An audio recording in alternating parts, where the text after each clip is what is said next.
Hi everyone! Welcome to Artsonia's After School Art Club. Today we have a fun art project from Mrs. H, an art teacher from Texas. Hope you enjoy the video and don't forget to have your artwork uploaded to your Artsonia gallery. Good afternoon. It is Miss Herbelin and Cade here today. We are going to teach you how to do a little bit of finger knitting today. Finger knitting is one of those things that I teach my students starting in like second grade, and I teach we do it from second grade on in my classroom. I have a fiber station where students can come and get yarn at any point and just make something out of yarn, and 9 times out of 10 they choose to finger knit, right? Yeah, because it's really fun to do, okay? And the cool thing is you can make finger knitting chains and just have chains upon chains upon chains that last forever and have them around your house. You could make them into things such as the cool accessories that we are wearing today, like our headbands, right? You could make them into headbands. Or what does Cade have on? A scarf. Okay, so this is really cool. So Cade made a scarf. He had...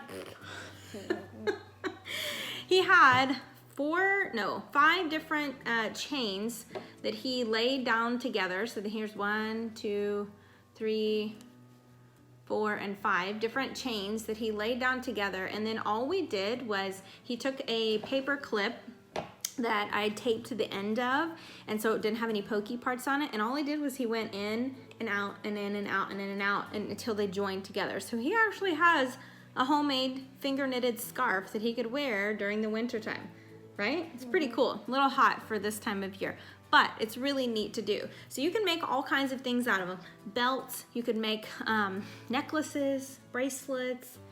Possibilities are endless. We even, one year, Cade, you weren't around during this, but we yarn bombed our school with finger knitting. Yeah. So we actually connected probably thousands of chains of finger knitting together and wrapped them around trees. Now, I don't recommend bombing your house with yarn quite yet. You might want to ask someone at your house, but it's super fun to do. So you can make all kinds of things. Look at this chain that Cade made. Let's show them how long it is. Here, you hold on to it. It goes on and on and on and on. It's longer than her. Yeah, it's taller than I am. It's crazy. So they can go on forever. The cool thing is all you need is a roll of yarn and a pair of scissors, okay? So you can find all kinds of yarn. There's solid, plain colored yarn. There's also solid yarn that is thicker, which is really fun to do. It makes some neat looking chains, okay? There's also multicolored yarns, okay? So you can find different yarns of different colors and different changes in color. The cool thing is you can find it for really cheap. So rolls of yarn can range anywhere from $1 all the way to $5 or $6, depending on what type of yarn and what colors of yarn that you get. You can get it at Walmart, you can get it at Hobby Lobby, Michael's, any sort of craft store would be just fine. Okay, so yarn and a pair of scissors is all you need to create a really fun piece of art. And the fun thing is, once you get started, it's like one of those things that you never forget how to do. Like Cade learned it a while ago, and he still can pick up a roll of yarn and just do it, right? And this is fun for like summertime when you're going on long car rides and you need something to do and you're tired of looking out the window or watching a movie or whatever and you want to do something else. This is really fun because a roll of yarn and a pair of scissors is not a hard thing to pack. So that's why I like this so much. I think it's really fun to do and it keeps your hands busy. So we're gonna go ahead and get started. We're gonna show you how to make some really cool finger knitting pieces of art. We'll see you in a few. Alrighty, we are gonna go ahead and get started. I am going to be using this thick pink solid yarn, and Cade is going to be using the thinner solid green yarn. So first thing you need to know is you are going to be knitting on your non-dominant hand, okay? So what that means is if the right hand is the hand that you draw with, that's the one that's doing all the work. The left hand, if it's not the one you draw with, that's the one you put the actual knitting on, okay? So we're going to make sure that we put the yarn in our non-dominant hand. And always during this process, you're gonna be looking at the palm of your hand, not at the back of your hand. The only reason you would turn your hand over is to check on your knitting, which is gonna be forming back here on the back of your hand, okay? So what we're gonna do first, Cade, lay your hand like this, okay? And you're going to take the yarn and you're going to put it in your thumb, right here, between your thumb and your pointer finger, and you're gonna lay this back down here on your wrist to get it out of your way. You are not gonna touch this for a little while, okay? We're gonna leave that part alone, okay? So what we're gonna do now is we're going to kind of spread our fingers apart, and this part is super important that you do not do it too tight, okay? If you pull really tight, it's gonna make things really, really, really, really hard. So we don't wanna do that. You want your fingers to be able to wiggle, okay? So you're gonna take the long chain, the one that's connected to your yarn, okay? And you are going to go in and out of your fingers, or you can call it over and under if you want. So you go up and down, up and down.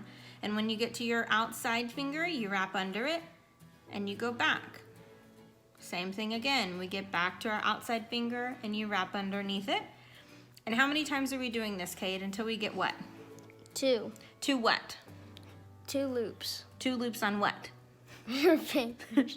On each finger, right? Yes. So you're going until you get 1, 2, 1, 2, 1, 2, 1, 2. You see, there's 2 loops on each finger. When we say a loop, we just mean the part that wraps around your finger, okay? What we're gonna do now is we are going to take, there we go. We're gonna take the bottom loop, which is the loop closest to your body, and you're going to pull it off of your finger and over that top loop. But you are very careful not to allow that top loop to come off, okay? So bottom over the top. So when I say bottom over the top, that is what I mean. This whole time though, do not let go of this part right here so it doesn't move on you, okay? Don't forget that. Okay, so now how many loops do we have on each finger? 1. We have 1, so how many do we need to get? 2. Okay, so we need to do this over-under process again with the part that's attached to the yarn roll, okay? And we do over and under again. So we go in and out, remember, to keep your fingers nice and loose so that it's nice and easy to move. And then once we get 2, 2, 2, and 2, you do bottom over the top again. Did you already skip past me? Yes. Yes. Okay, show them what you're doing with your fingers when you're doing this. What is that for? It's pushing these ones down so they don't come up and then accidentally fall off and you lose it. Right, so if your yarn is starting to get kind of close to the tips of your fingers like this, like it's fixing to fall off, then you do need to take your other hand and push down towards the base of your fingers so that it will not be towards the end and it will not fall off, okay? So finger knitting is simple as that. It's those 2 steps over and over again that you're going to repeat. So we're gonna do a couple just to show you what it looks like, and then I'll show you what it looks like on the back.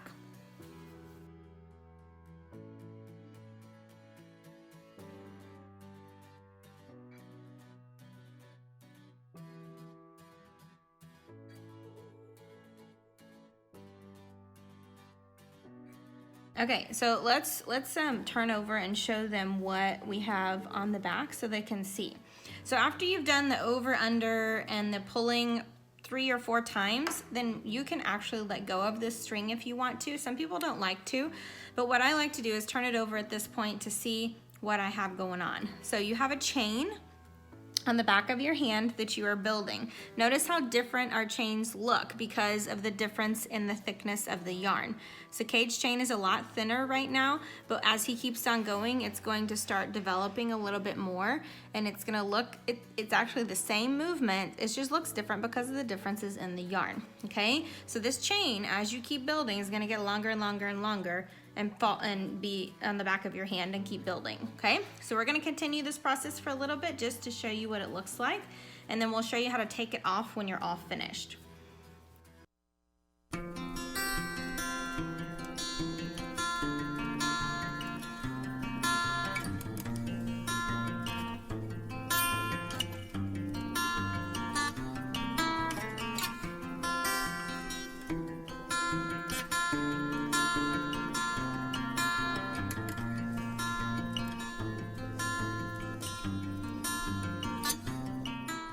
Okay, so we are gonna go ahead and show you, see what our chains look like. Aren't they cool? Yes. Super cool, okay? So we're gonna show you how to actually take it off of your fingers, and there's a systematic way of doing this. If you do it the wrong way, you will unravel every bit of all of your hard work, and you don't want to do that, okay? So the first thing you're going to do is you're going to cut off Make sure you cut off enough length that you can use it. Go for it. You got it? So you're gonna cut away from your roll of yarn. And what you're gonna do is you're gonna transfer all of these loops down to one finger. And I like to go from pinky to pointer, okay? So what you're gonna do is take your pinky loop and you're going to put it on your ring finger and then pull bottom over the top. Then the ring finger loop, put it on your middle finger, bottom over the top. Middle finger onto your pointer finger, bottom over the top. And so you end up with this one single loop, and then you have your long strand that you just cut from, and you're gonna stick it through that loop and pull tight. And what that does is it attaches the end together so that you have a nice finished end, and it will not come off. And this end that you started with is also nice and tight. Okay, so you have a nice finished chain. Did you get it? You got a really big loop for some reason. But, oh, there we go. What matters is that it's not gonna come apart. Okay, so here are our chains. You guys can see them. So see the difference in yarns? We both did it for the same amount of time, but it looks very different because there's two different sized yarns here, okay? So then the reason why we leave long ends on these is so that we can do something with them. We can tie them onto something. We could make them headbands like I showed you earlier. You could make them into necklaces. You could continue and make long chains and put them all together to make your scarf, whatever you want to do with it, okay? So one thing I'm going to show you next really quickly is how to do two colors combined, okay? So sometimes there's more than one yarn that you like, so you might want to actually put them together. Do you want to try this? Okay, I'm going to just show you real quick. So I'm going to take these two yarns, and what I'm going to do is lay them together as if they are one yarn. And I'm going to put them on my hand and use them just as if they were one yarn. And we're gonna do the same over under process.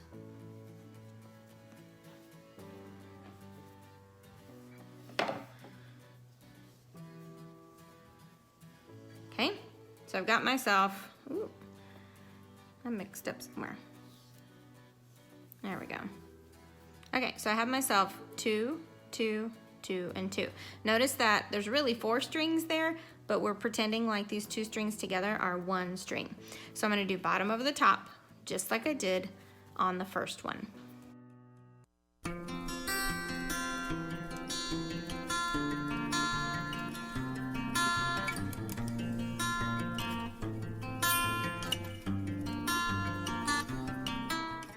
So this is 2 different yarns combined together. So what it does is it combines 2 colors, but it also makes it look a little bit thicker. So same amount of steps, it just makes it look thicker than a chain that's just by itself, okay? So that's the benefit of doing 2 colors together instead of just one, okay? So I'll take this off and show you what that looks like when it's all finished.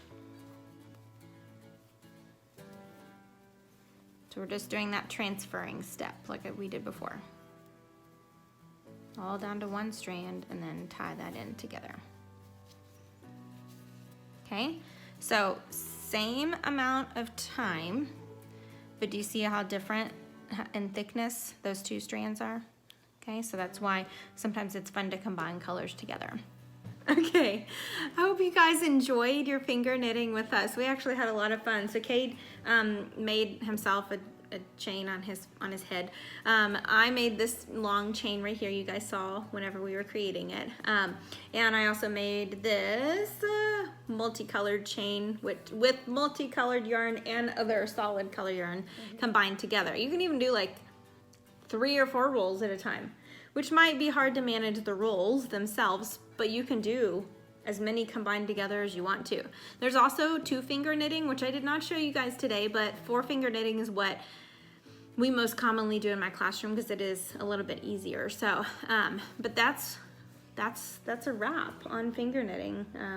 I hope you enjoy. Let me know if you like finger knitting, and if you have any questions, let us know. Have a good day. Say bye.